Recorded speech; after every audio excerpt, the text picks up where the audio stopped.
sang raja King Koros, teman-teman. Bahasa ilmiahnya itu Carinata, teman-teman. Pithias carinata. Sebelah sini supaya kelihatan. Ini ularnya, teman-teman. Ini udah mau shading ya. Ini koros biasa ya. Koros biasa ini segini udah termasuk.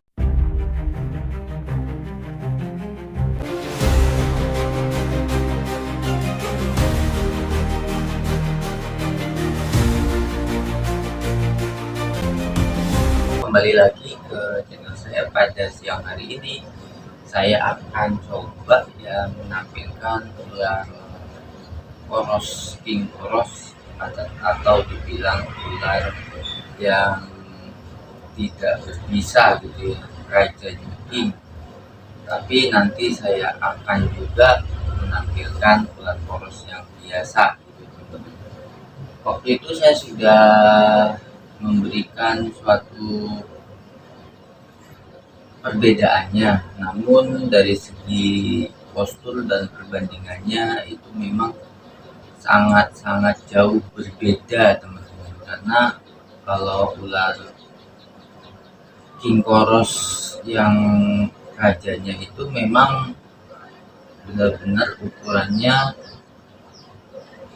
melebihi dari koros biasa itu, teman-teman ya. Namun yang saya berikan gambarannya adalah sebagian besar itu adalah dari postur tubuh dan juga cara peliharanya juga saya akan jelaskan. Bagi pemula, untuk memelihara King Koros itu harus ada kandang settingannya yang benar-benar bagus ya, teman-teman. Nanti saya akan tampilkan tampilan kandangnya yang memang benar-benar harus kita perhatikan gitu, teman-teman. Seperti ini, teman-teman. Ini kan tampilan kandangnya, dan memang harus kalau bisa sih kita menggunakan kaca ya, kaca, dan ini pintu, ini di sini jendela, teman-teman. Dan di atasnya itu harus ada seperti ini, ram-ram kecil kawat ya, untuk sirkulasi udara masuk ke dalam gitu, teman-teman. Seperti itu ya settingan kandangnya. Untuk pemula ini wajib tahu, karena kalau ular King Koros itu memang berukuran panjang ya, bisa melebihi 2,5 meter gitu, teman-teman. Jadi ini ukurannya memang lumayan sih sebenarnya. Kalau untuk perbandingan ukurannya ya, ini ada kali 1,5 meter. Karena kenapa saya taruh di kandang 1,5 meter lebarnya ya, teman-teman, karena ularnya itu belum tergolong begitu besar gitu, teman-teman. Seperti itu ya.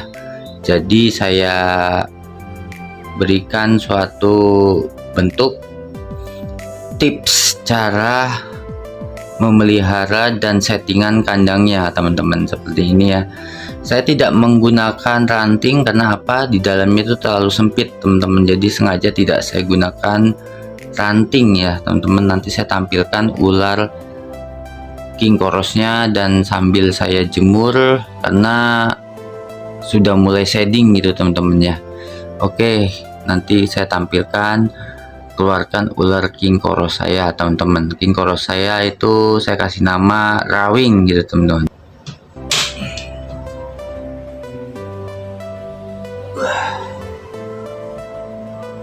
Nah, ini dia, teman-teman. Warnanya itu apa ya, warnanya sudah mulai buram ya, karena ular saya ini udah mulai shading, teman-teman. Ini karena udah mulai shading, dia pergerakannya lumayan gesit. Ini ada panjangnya ini sekitar 1,5 meter, teman-teman. Jadi sesuai dengan kandang, ukuran kandang, teman-teman, settingan kandangnya. Jadinya belum terlalu besar sih. Ini masih bisa besar lagi, teman-teman. Masih bisa besar lagi ya. Ini ular sang raja King Koros, teman-teman. Bahasa ilmiahnya itu carinata, teman-teman. Pithias carinata. Sebelah sini supaya kelihatan. Ini ini udah mau shedding ya, sebenarnya udah mau, dia mau lepaskan kulitnya. Jadi kalau king chorus ini membuat settingan kandangnya itu memang harus benar-benar sesuai dengan ukuran badannya, karena memang ini apa ya, terbilang ular paling gesit ya, paling gesit, dan memang ukurannya bisa melebihi bentok-bentok itu 2 meteran teman-teman. Jadi kalau kandang saya ini masih terbilang ya cukup lah, masih cukup. Nanti kalau udah besar lagi mungkin bisa digantikan dengan kandang yang luas. Kita lihat teman-teman. Jadi saya daripada bengong gitu teman-teman, saya bikin edukasi ya melalui konten saya tentang settingan kandang dan tips cara perawatan ular king chorus teman-teman. Jadi perawatannya itu sebenarnya mudah teman-teman. Jadi untuk cara pakannya itu memang gampang gitu ya teman-teman ya, tergolong gampang, karena ular king chorus saya ini itu biasa makan kodok gitu teman-teman. Kodok kalau emang ada tikus bisa kasih tikus gitu teman-teman. Kalau selagi kita lagi libur ataupun pas lagi luang, ini kita jemur ya teman-teman, sambil kita jemur di sini aja di rumah lah, nggak usah jauh-jauh teman-teman. Biasanya saya konten di luar itu saya bawa jalan ya, jalan ke taman gitu. Tapi untuk hari ini saya berjemurnya saya di rumah ini nih, udah mulai shedding teman-teman. Ini shedding ya, shedding ganti kulit.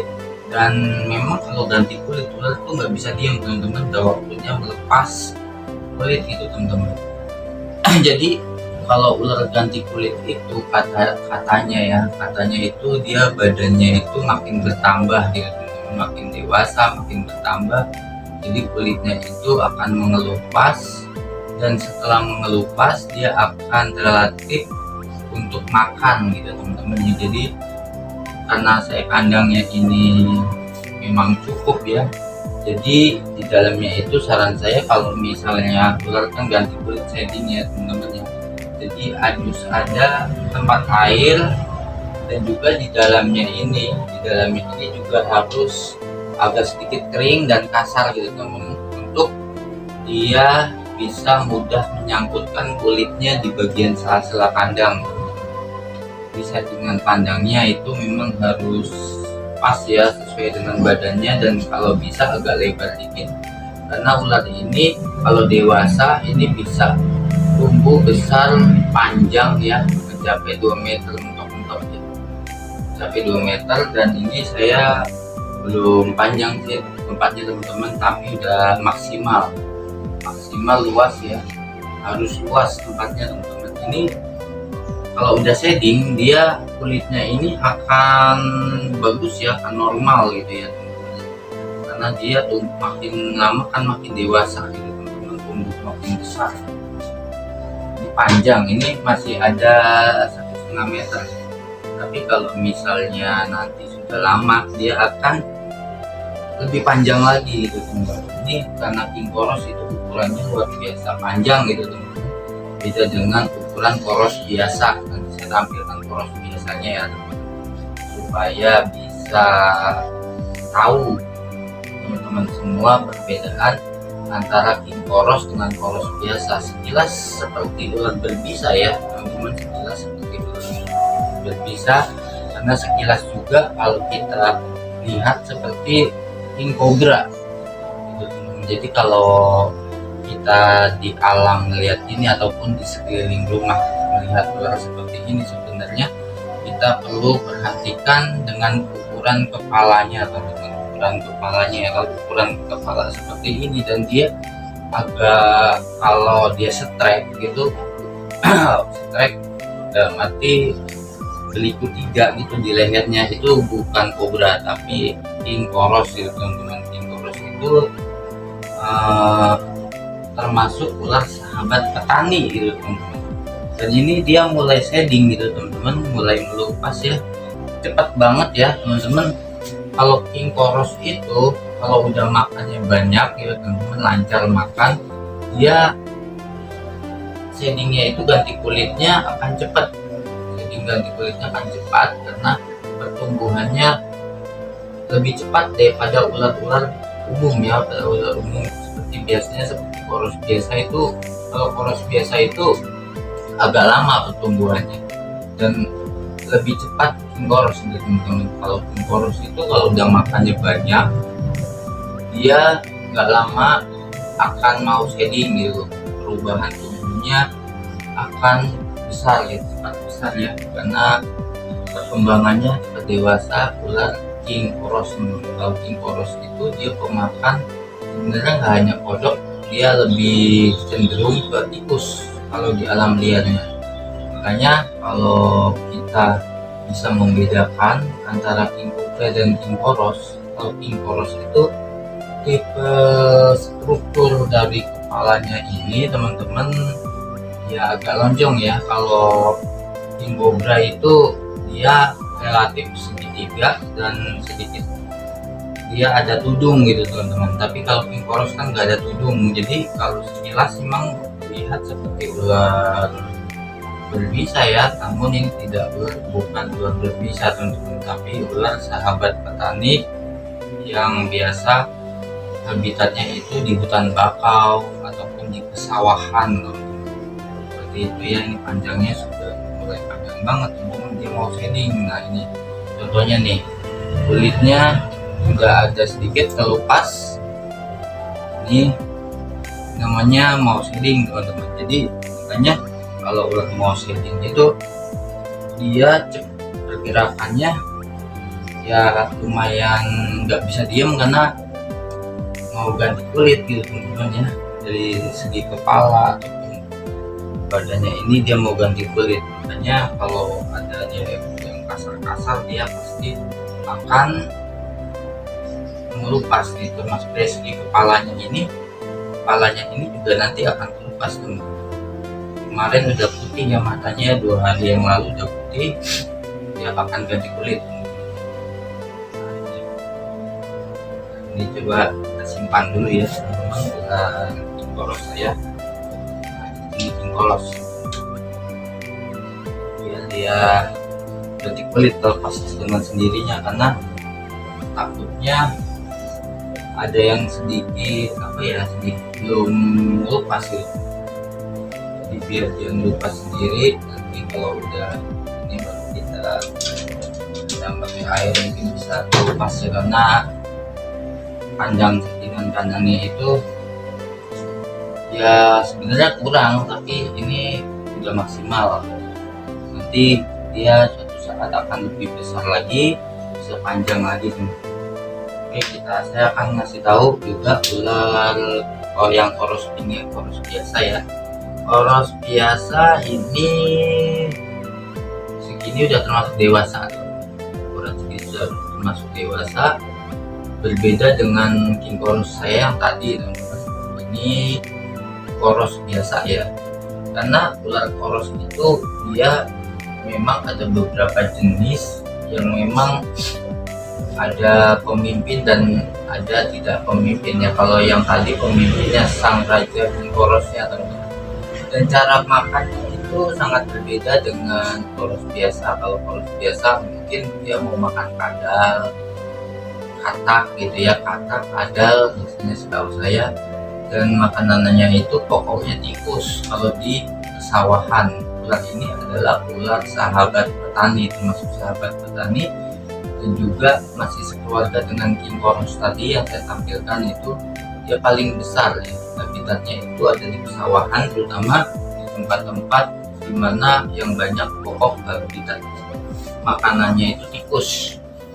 Namun kalau king koros itu dia sesuai dengan postur tubuhnya ataupun sesuai dengan gaya postingannya itu dia lebih lebih cepat dewasa gitu teman-teman. Ukuran badannya lebih cepat dewasa dan memang panjangnya itu 2 kali lipat di teman-teman. Dia nyerang karena ini saya breeding dari ahlam teman-teman, tuh nyerang ini ularnya, tapi aman teman-teman. Kalau king koros itu ular yang tidak berbisa, dan ini kalau yang koros biasa kuning badannya, di belakangnya kuning, dan warnanya itu coklat biasa, beda banget dengan king koros ya. Tapi kehidupannya itu lebih banyak makan king koros. Misalnya kalau king koros itu makan biasa seminggu sekali, ini mungkin bisa lebih dari seminggu ya. Seminggu itu bisa 4 kali makan. Kalau koros biasa itu kalau di alam, di pesawahan, biasanya seminggu sekali dia paling banter, dia cepat makannya. Jadi kalau untuk lama ya, lebih lama king koros teman-teman. Pertumbuhannya atau usianya lebih lama king koros timbang koros biasa. Kalau koros biasa kan ukuran badannya segini, mentok udah termasuk dewasa gitu. Ini saya beli di alam, ini sengaja teman-teman saya bawa ya, karena saya juga punya king cobra, dan king cobra itu belum berani saya kontenkan gitu teman-teman, karena saya belum ada kameramen gitu teman-teman. Jadi kameramennya itu saat ini belum mama saya gitu teman-teman. Nanti kalau udah sempat ya saya akan coba edukasi tentang karakternya antara cobra dan king cobra. Sama king koros ya, king koros juga gitu, dia punya raja itu king koros itu sendiri. King koros biasanya segini aja udah dewasa, mungkin gede dikit. Kalau gede dikit panjang bisa panjang juga, cuman dia badan posturnya 2 kali lipatnya king korosnya teman-teman, seperti itu ya. Kalau king koros itu bisa juga dia kalau ada ketemu dengan ular yang beda jenis dimakan gitu, kanibal gitu teman-teman ya. Dia kalau king koros itu kanibal, tapi kalau koros biasa tidak kanibal. Karena kalau koros biasa itu dia biasanya makan kadal, kodok aja, tikus gitu teman-teman. Tapi kalau king korosnya, rajanya itu udah istilahnya makan segalanya gitu. Kadal dimakan, kodok dimakan, tikus dimakan gitu teman-teman, dan apapun itu dimakan. Bahkan ular yang sejenis pun kayak koros biasa dimakan gitu teman-teman. Itu yang memang rantai makanannya adalah tikus, kodok, dan juga burung, mau bahkan sampai ular ini pun dimakan sama king koros gitu. Karena king koros itu rajanya ular daripada koros biasa ya.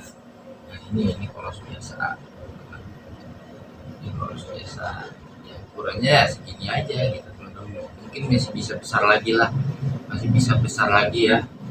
Ini saya taruh di kontainer sengaja, jadi nggak bagus-bagus kandang, karena ini juga pakan ya, untuk pakan king cobra saya. Jadi saya juga memelihara king cobra untuk pakan ya, karena kalau king cobra itu makan ular juga gitu teman-teman ya, kanibal.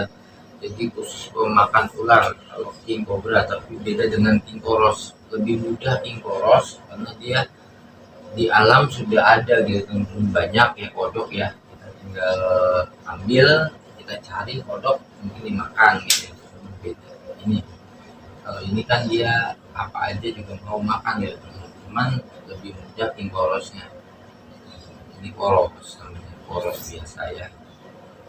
Ini agak sedikit pilek kayaknya teman-teman, ini pilek dia karena apa ya saya nangkep di alam. Memang kita kan nggak tahu kalau di alam itu ularnya sehat apa enggak ya, kita kan nggak tahu ya. Ini juga buat pakan gitu nantinya, buat pakan, sengaja buat pakan king cobra saya. Dan tadi saya sudah jelaskan tips cara perawatan untuk king koros, terutama king koros ya teman-teman. Perawatannya itu memang harus kandang itu harus melebihi dari ukuran, sesuai dengan ukuran badannya teman-teman, supaya king koros itu agak sedikit leluasa di dalamnya. Namun kalau kandang ini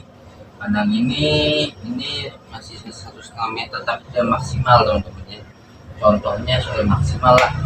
Tapi kalau teman-teman bagi pemula untuk memelihara ular koros ini ya harus sedikit lebar lah gitu teman-teman ya. Kalau bisa sih kandang kaca seperti ini, bawahnya itu papan ya, kayak gini papan dan harus ada ini air, tempat air.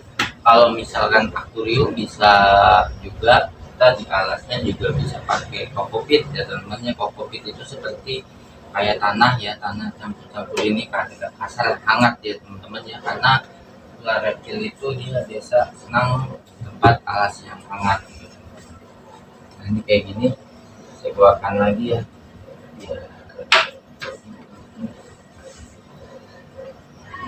ini aja pun belum begitu maksimal gitu teman, karena ini pintunya pintu sementara teman-teman, jadi nggak terlalu besar ya pintunya, cuma dalam, kalau dalam besar, udah besar.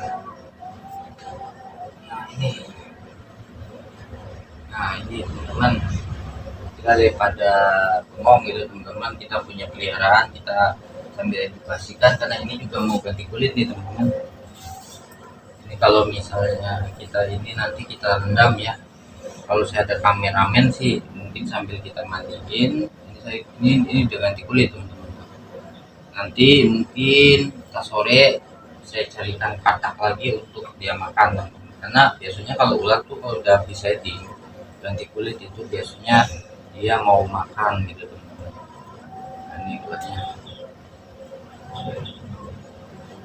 Ularnya jinak teman-teman. Ini saya kasih nama rawing gitu teman-teman. Ini ularnya jinak karena ini saya tuh dapat ya, dikasih sama teman ya, kasih sama teman hasil dari ininya, dari penangkarannya teman-teman. Karena kalau king koros itu sudah jarang ditemukan di alam teman-teman ya, kebanyakan koros biasa yang ditemukan itu sekarang. Paling kalau teman-teman mau melihara biasanya sih kalau yang punya kenalan di penangkaran ataupun di Facebook dapat jual dari ular gitu biasanya teman-teman ya, jadi bisa cari di grup komunikasi gitu. Ular ini aman, tidak berbisa teman-teman, tidak berbisa ya, dia pokok makanannya itu tadi karena kodok, tikus terutama lebih baik kalau misalkan ada tikus putih dia juga mau, lebih bagus ya kasih tikus putih, itu lebih maksimal untuk vitamin ya, karena tikus putih itu biasanya banyaknya itu terjual ya, tidak ada yang liar timbang tikus-tikus biasa gitu ya. Tikus liar itu mungkin kita nggak tahu ya, kan tikus liar itu kan makanannya sembarangan, beda dengan tikus putih. Kalau tikus putih itu dia sudah ada yang rawat gitu, jadi bisa pesan, bisa beli tikus putih kalau memang ada gitu. Tapi kalau emang nggak ada ya kodok juga bisa. Ini panjang banget ya, beda jauh banget dengan ular saya yang biasanya ya teman-teman, yang koros pada umumnya jinak banget. Ini mau ganti kulit ya, saya di nah, sambil jemur aja deh. Ini kalau ini jangan lupa ganti kulit. Jadi saya rendam dulu ini supaya mudah dia ganti kulit, karena kalau udah kulitnya basah ataupun agak sedikit kering dia bisa lepas. Oke, sampai di sini aja channelnya teman-teman. Pada siang hari ini saya iseng-iseng, daripada saya ngomong, saya juga habis bersih-bersih. Mumpung saya lagi bersih-bersih ya, jadi saya edukasikan nih lagi bersih-bersih teman-teman. Jadi biar hewannya juga sehat gitu teman-teman. Jadi tidak hanya di kandang, di luarnya juga harus disapu gitu teman-teman, karena supaya tidak jadi penyakit ya, baik bagi manusia juga hewan gitu. Perlu dengan kebersihan gitu. Oke, sekali lagi jadi dia kalau dari sekalinya dikeluarin agak sulit seperti ini, karena mau shading gitu, jadinya agak sulit dikeluarin ya. Untuk ganti kulit itu juga direndam nanti.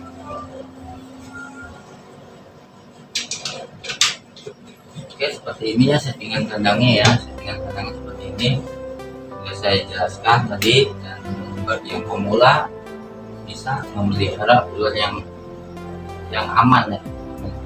Kalau bisa yang aman. Kalau yang tidak aman seperti ular yang berbisa itu, kalau kita belum ahli, lebih baik menurut saya jangan. Kita cari yang ular yang non venom gitu teman-teman. Kalau yang venom itu mungkin sudah benar-benar mengenal karakter.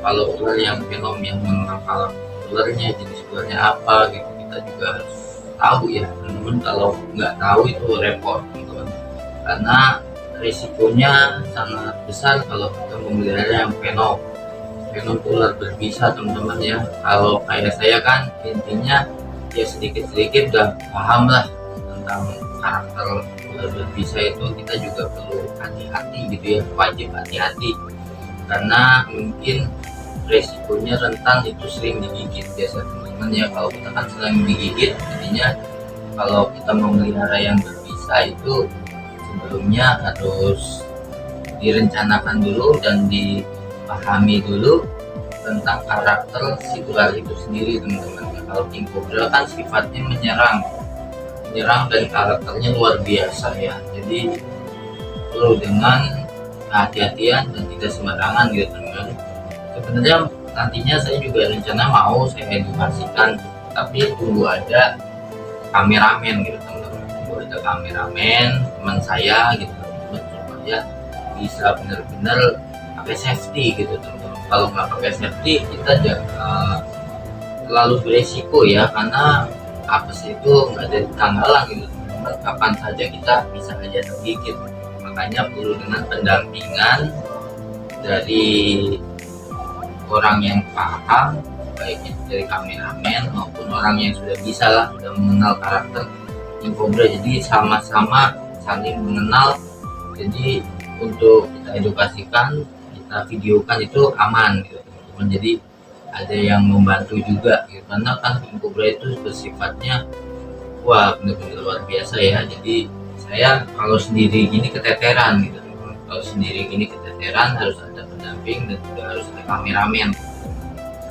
Jadi mohon maaf kalau belum bisa menampilkan menyepil gitu king cobra saya, karena saya juga harus menunggu orang yang ahli dan juga masih istilahnya ya mungkin sama paham gitu karakternya. Makanya tadi yang saya bilang, kalau kita mau melihara yang ular berbisa, kita lebih dahulu belajar tentang karakternya dulu gitu teman-teman, karena nanti setelah kita paham, kita tahu, kita hati-hati gitu teman-teman ya. Kita perlu kehati-hatian. Sesakti-saktinya orang itu pasti ada apes gitu teman-teman ya, pasti ada apes. Jadi kita serahkan aja sampai di atas gitu ya teman-teman. Jadi kita nggak tahu apesnya kapan, makanya kita belajar dulu.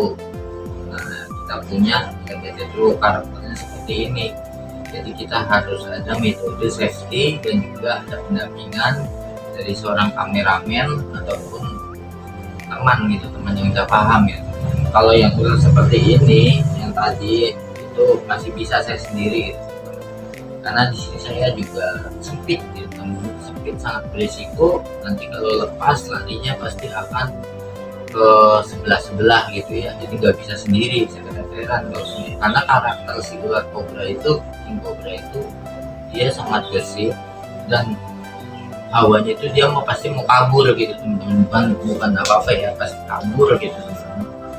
Ya kabur ya, di sini kan kita juga bingung ya, kan udah ada sawah padat dengan pemukiman gitu teman-teman. Jadi kita kalau punya king cobra harus punya tempat kandang yang layak yang memang sudah rapat kandangnya gitu. Kalau saya kan udah paham lah istilahnya kandang, soal setting kandang itu benar-benar harus terjamin, tidak ada kerusakan di kandang dan benar-benar rapat gitu. Itu ya. Jadi kita pikirkan dulu kalau kita kepengen melihara yang ular yang berbisa. Dan kita juga tahu paham ya, king cobra itu sifatnya itu pasti menyerang gitu teman-teman, menyerang dan mempunyai insting dia kabur gitu. Sini kalau kabur repot, bukan hanya kita bukan takut digigit ya, digigit sedikit mungkin kita juga, saya nggak ada rasa takut, bukan takut karena wah nanti gini-gini, enggak, bukannya nggak mau saya menampilkan menyepil ke teman-teman semua, karena tempat saya sempit gitu teman-temannya, sempit karena beresiko kabur gitu doang teman-temannya.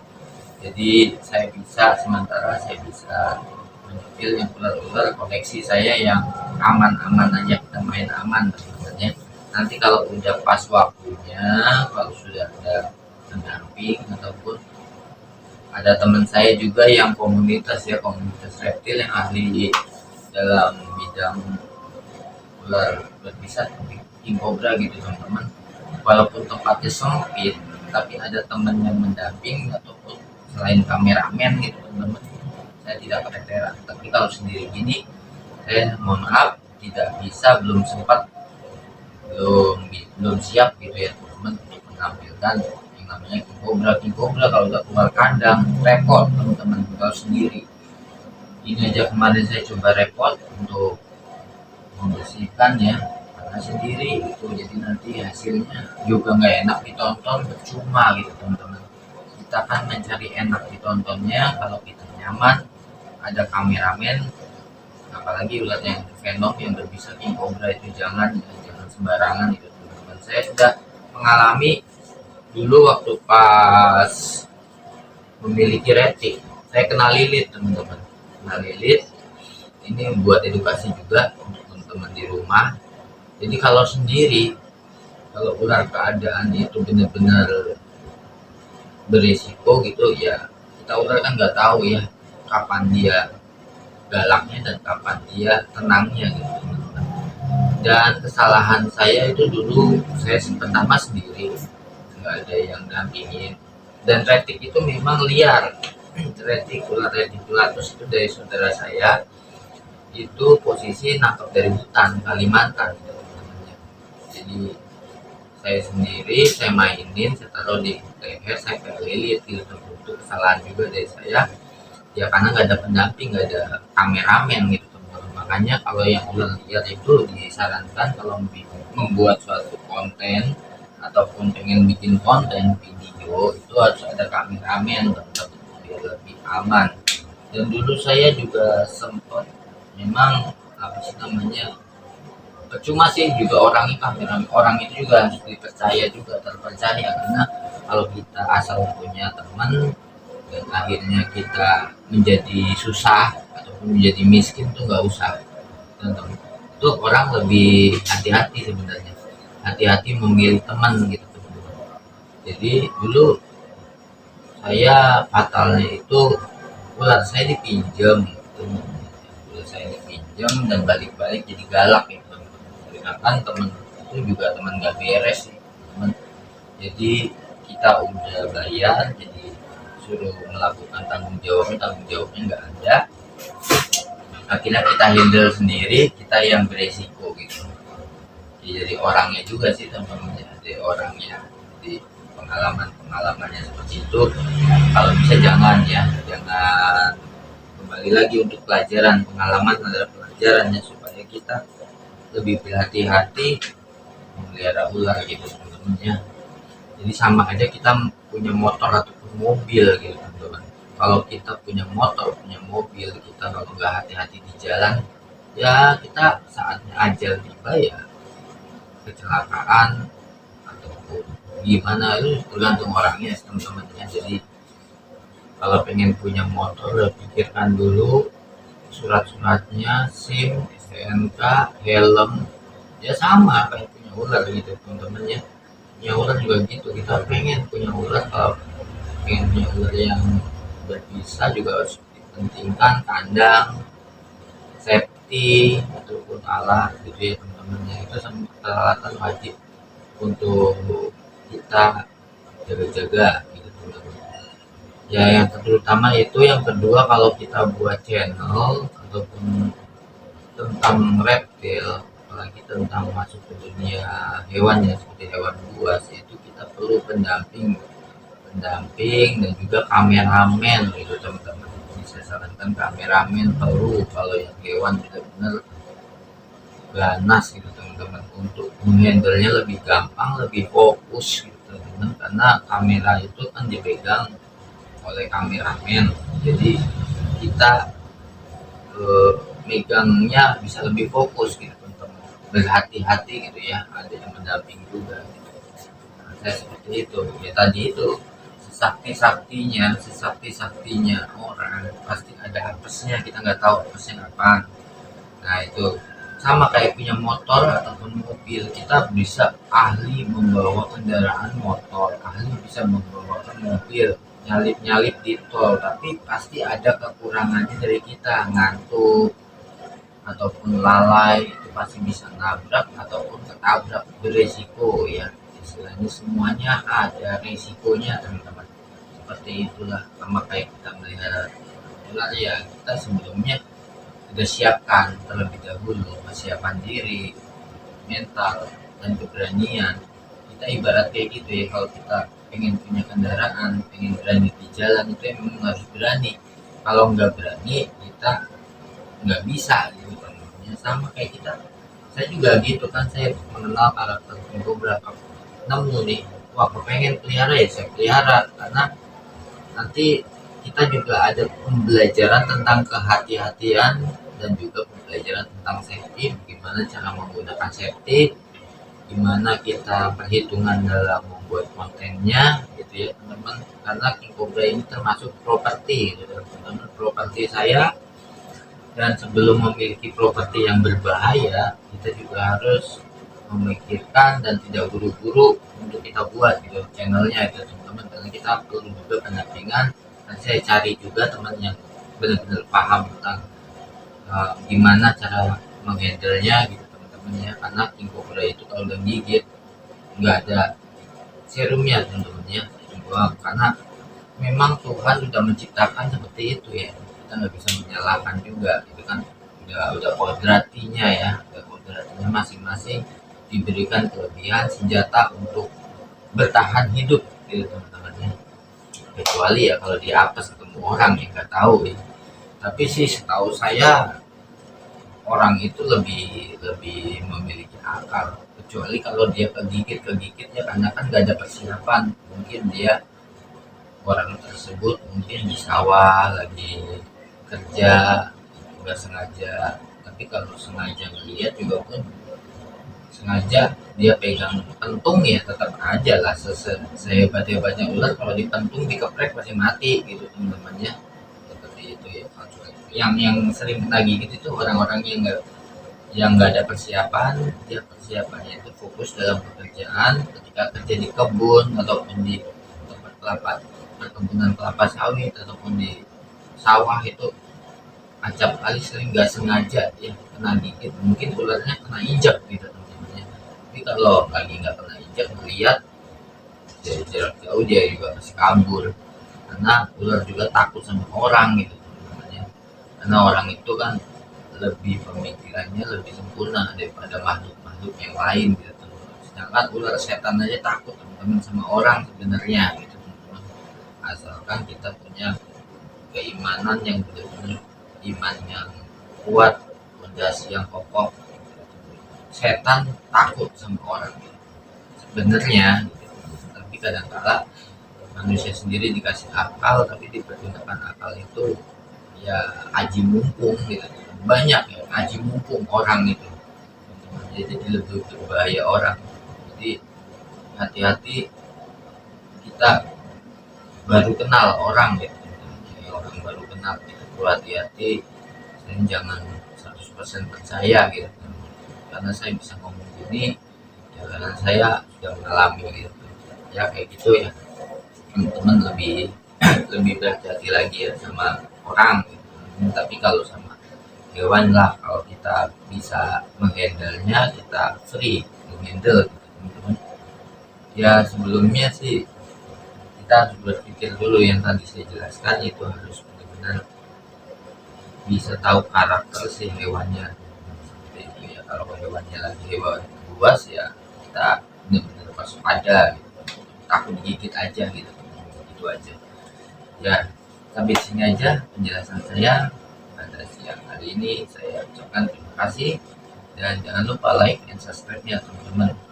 Teman-teman semua di rumah edukasi tentang dunia reptil.